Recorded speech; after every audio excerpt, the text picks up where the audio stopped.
7. The Rebel Midwayers. The majority of the primary Midwayers went into sin at the time of the Lucifer Rebellion. When the devastation of the planetary rebellion was reckoned up, among other losses it was discovered that of the original 50,000, 40,119 had joined the Caligastia secession.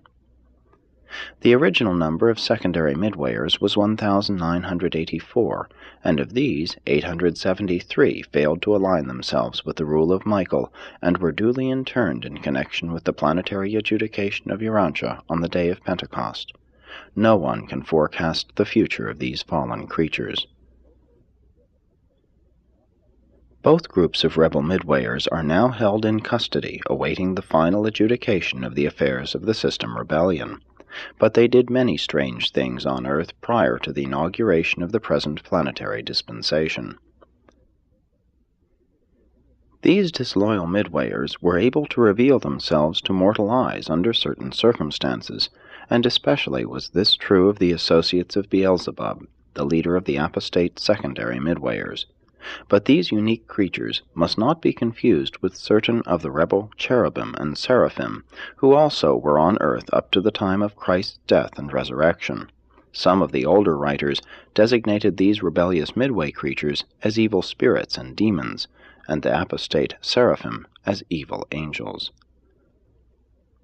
On no world can evil spirits possess any mortal mind subsequent to the life of a paradise bestowal son. But before the days of Christ Michael on Urantia, before the universal coming of the thought adjusters, and the pouring out of the Master's Spirit upon all flesh, these rebel Midwayers were actually able to influence the minds of certain inferior mortals and somewhat to control their actions.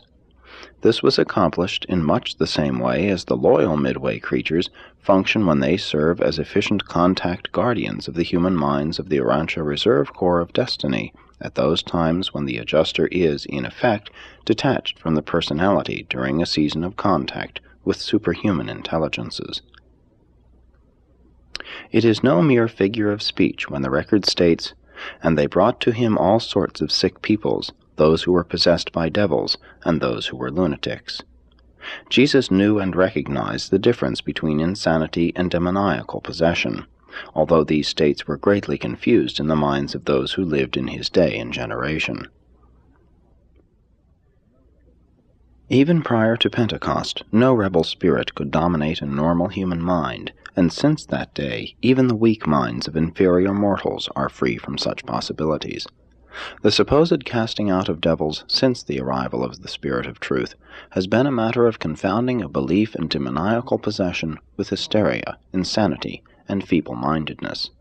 But just because Michael's bestowal has forever liberated all human minds on Urantia from the possibility of demoniacal possession, do not imagine that such was not a reality in former ages. The entire group of rebel Midwayers is at present held prisoner by order of the Most Highs of Urantia. No more do they roam this world on mischief bent.